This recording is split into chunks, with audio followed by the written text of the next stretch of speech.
Hello everyone! This is Teacher Wen, and it's calculus time! Yes, you heard it right! I will be discussing a topic in calculus for today's video, and that is about the radius and interval of convergence of a power series.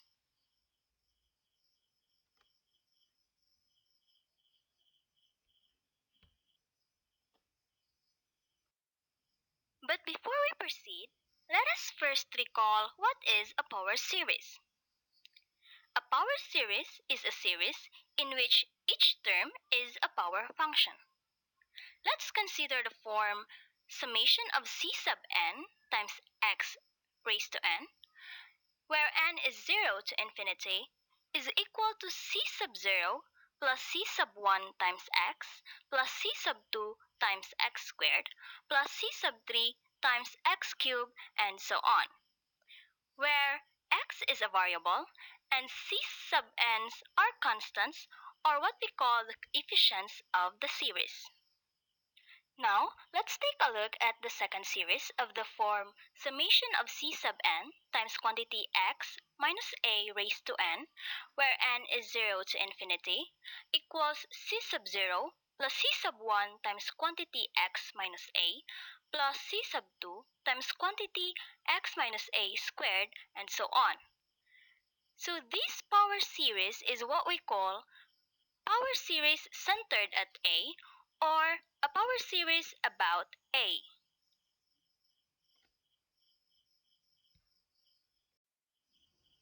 Again, let's take the power series centered at A, which is also the general form of the power series.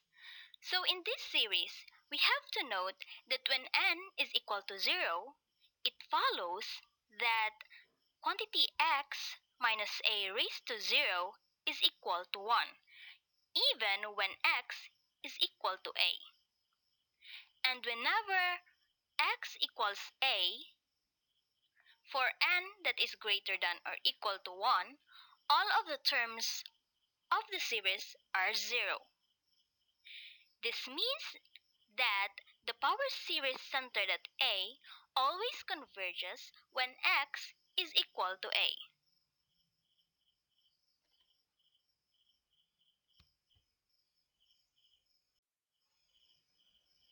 Now let's talk about radius of convergence of a power series. Given the power series centered at A, there are three possible cases. 1. The radius of convergence R is 0 if the series converges only when x equals a. Second, the radius of convergence R is equal to infinity if the series converges for all x. And third, there exists a positive number R such that the series converges if the absolute value of x minus a is less than R, and diverges if the absolute value of x minus a is greater than R.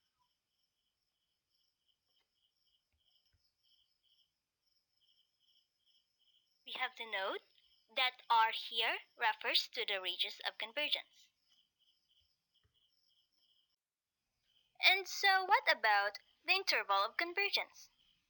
So given the power series centered at A, the interval of convergence is the interval that consists of all values of x for which the series converges. Thus, we also have to note the following possible scenarios. 1. If R is equal to 0, the interval of convergence is the single point A. 2. If R is equal to infinity, the interval of convergence is the interval of negative infinity to positive infinity. And 3. By the radius of convergence, the series will only converge if the absolute value of x minus a is less than R. And we can write this as the interval of convergence where x is greater than a minus r and less than a plus r, and x being the endpoints of the interval, that is x equals a plus or minus r, the series may converge at one or both endpoints or diverge at one or both endpoints. In this case, we have to note the possible forms which the interval may take, and these are the following.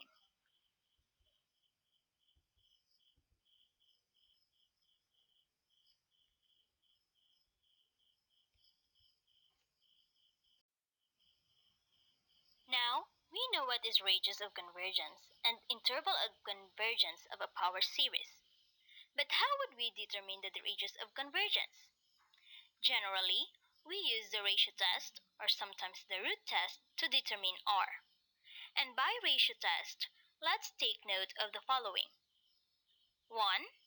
If the limit of the absolute value of a sub n plus 1 over a sub n as n approaches infinity is equal to 0, the series converges for all x and r is equal to infinity and the interval is from negative infinity to positive infinity.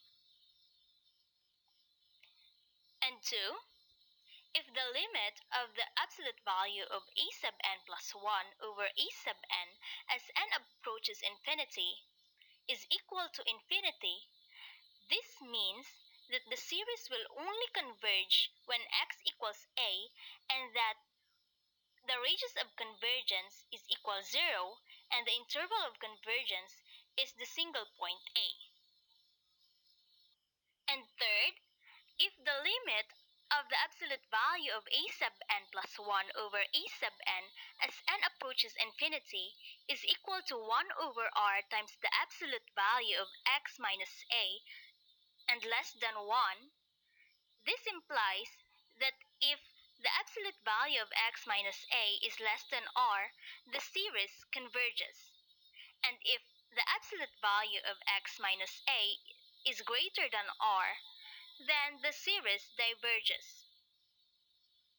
And again, the possible interval would be the following. In this case,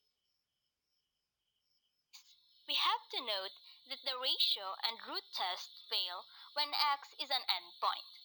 Hence, we employ a different test to check whether the series converges or diverges for one or both endpoints.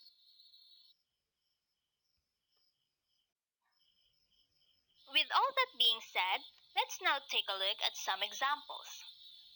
So let's take the series x raised to n over n factorial, and by ratio test, we let a sub n equals x raised to n over n factorial, and the limit of the absolute value of a sub n plus 1 over a sub n as n approaches infinity should be less than 1 to be able to say that the series converges. So let's have the limit of the absolute value of x raised to n plus 1 over n plus 1 factorial times the reciprocal of the a sub n, which is n factorial over x raised to n, as n approaches infinity. And we can rewrite it in a form where we can cancel out x raised to n and n factorial. So we have it here. And what we are left with is the limit of the absolute value of 1 over n plus 1 as n approaches infinity times the absolute value of x. And if we notice, 1 over n plus 1, if you evaluate the limit, this becomes 0. And therefore, we have 0 times the absolute value of x.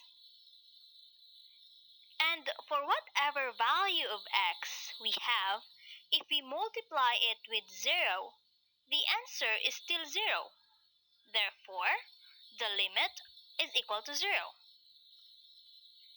And what do we know if the limit is 0? We have it here by the ratio test. And since we get 0 as the limit, and that 0 is less than 1, we say that the series converges for all values of x. And what would be the r, or the radius of convergence, for this? So we have the r equals infinity, and our interval of convergence would be negative infinity and positive infinity. And this also means that any values of x in the interval, the series will still converge. So even if x is thousands, then the series still converges.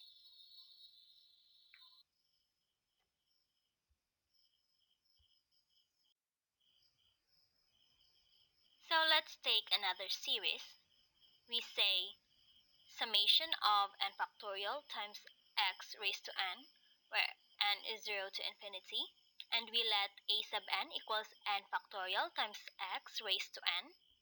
And by ratio test, we evaluate the limit of the absolute value of quantity n plus 1 factorial times x raised to n plus 1 over n factorial times x raised to n as n approaches infinity. So we rewrite it such that we can cancel out n factorial and x raised to n. So we are left with the limit of the absolute value of x times n, the absolute value of n plus 1 as n approaches infinity. But we see here that the absolute value of x is not affected by the limit, so that we can take it out. And we have the absolute value of x times the limit of n plus 1 as n approaches infinity. So what happens to n plus 1 as n goes to infinity? So if n goes to infinity, n plus 1 is equal to infinity. Therefore, absolute value of x times the infinity will lead to the limit of infinity. And what we know when the limit is equal to infinity is that the radius of convergence is equal to 0. And that also means that the series diverges for all values of x except for 1. And if we recall, by interval of convergence, we know that if r equals 0, the interval is the single point A, and the series will only converge when x equals A. So in this case, what is our A? Or where is the power series centered at? So we take a look at the given series, and we see that x raised to n is the same as quantity x minus 0 raised to n. Hence, 0 here is also the A, and that would mean that the series converges at x equals 0. And since x equals 0, or our A is equals 0, then the interval of convergence of the series is also 0.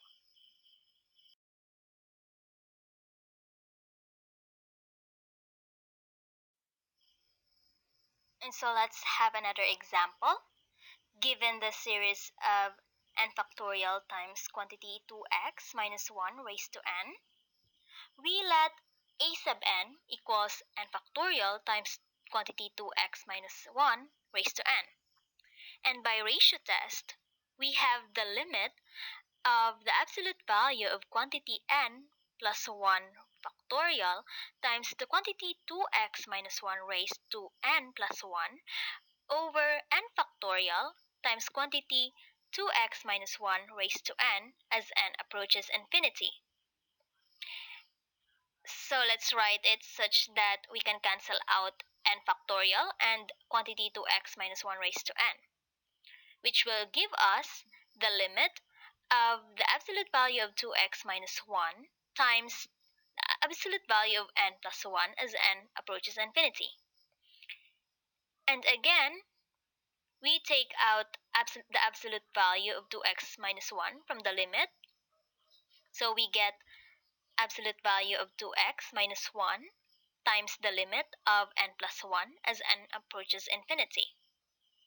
And again, we know that as n approaches infinity, n plus 1 also approaches infinity. Therefore, we get the absolute value of 2x minus 1 times infinity. In this case, where is the power series centered at? So we have to get the value of a. And so we take 2x minus 1 and equate it to 0, and that is 2x equals 1. So x is equal to 1 half, and that is our a, or that is where the series is centered at. So we say that the series converge at x equals 1 half.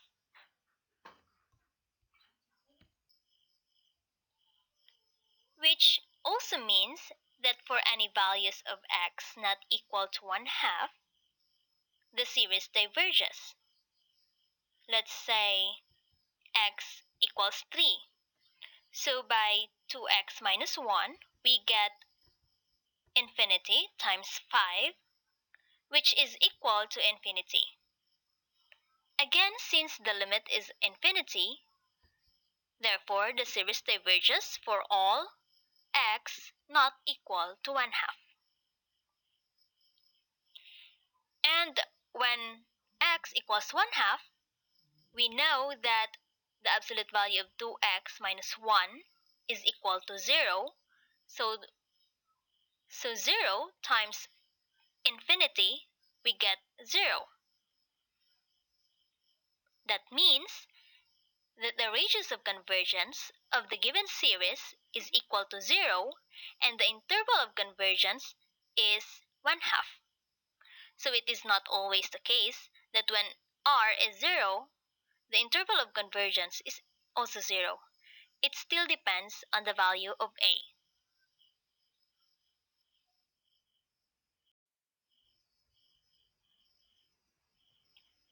So let's have one last example. Let's consider the series of square root of n times x minus 1 raised to n. So we let a sub n equals square root of n times the quantity x minus 1 raised to n. And we have the limit of the absolute value of square root of n plus 1 times quantity x minus 1 raised to n plus 1 over square root of n times quantity x minus 1 raised to n.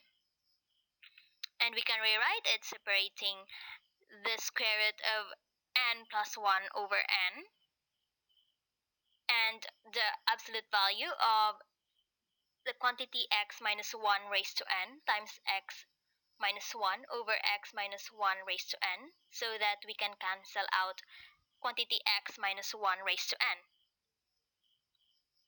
So we are left with the limit of the absolute value of square root of n plus 1 over n times the absolute value of x minus 1. And we can see that this 1 here becomes insignificant. And so we are left with the square root of n over n, or that is square root of 1, times the absolute value of x minus 1. And we know that square root of 1 is equal to 1. So we have 1 times the absolute value of x minus 1. Now, if we recall, this situation is the third situation by the ratio test. And in this case, we know that the series will only converge if the absolute value of x minus a is less than r. Therefore, we can rewrite this as the absolute value of x minus 1 less than 1.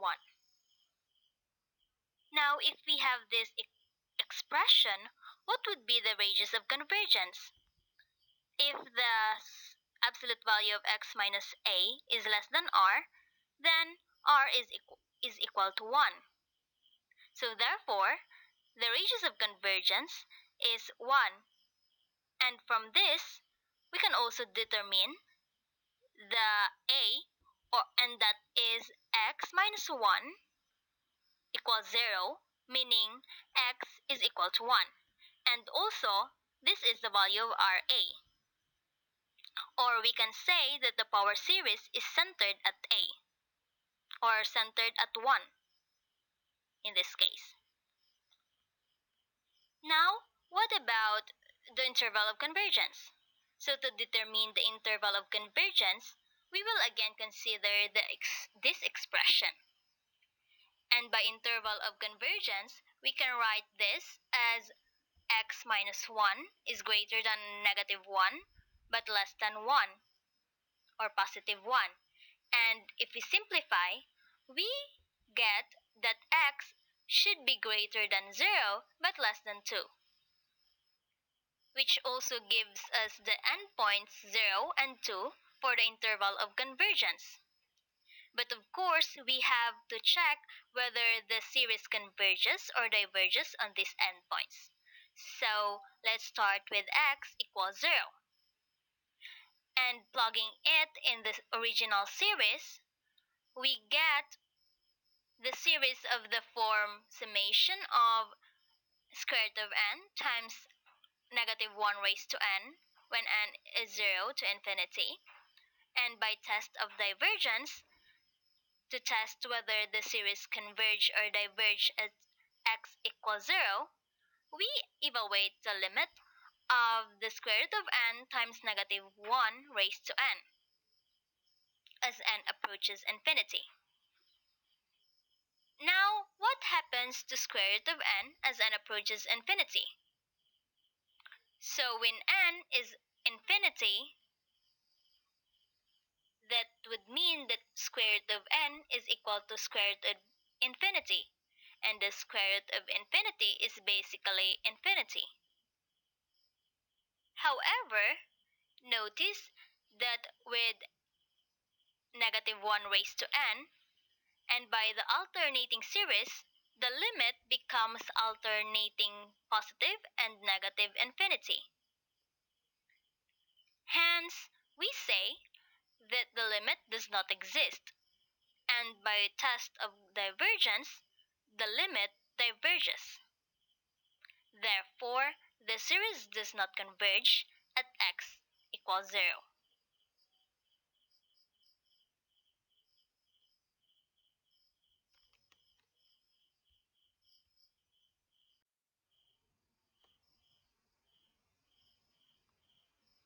Now, let's check the other endpoint, that is x equals 2. Again, plugging 2 to the original series, we get the summation of square root of n from 0 to infinity. And by test of divergence, the limit of square root of n as n approaches infinity is equal to infinity, which means that the series diverge at x equals 2. And therefore, the interval of convergence of the given power series would be the values of x between 0 and 2. And again, the radius of convergence of the series is 1. So if we plot this on a number line, we have the endpoints 0 and 2. And since the series is centered at 1, we have 1 here, which is Ra as well. Since the series does not converge at 0, we'll use a hollow point. Same is true with 2 because the series diverges at x equals 2. Again, we can see that the interval of convergence here is the values between the endpoints 0 and 2. And our radius of convergence that is equal to 1. And this concludes today's topic. I hope this video actually helped you understand the radius and interval of convergence of a power series. Till next time, everyone.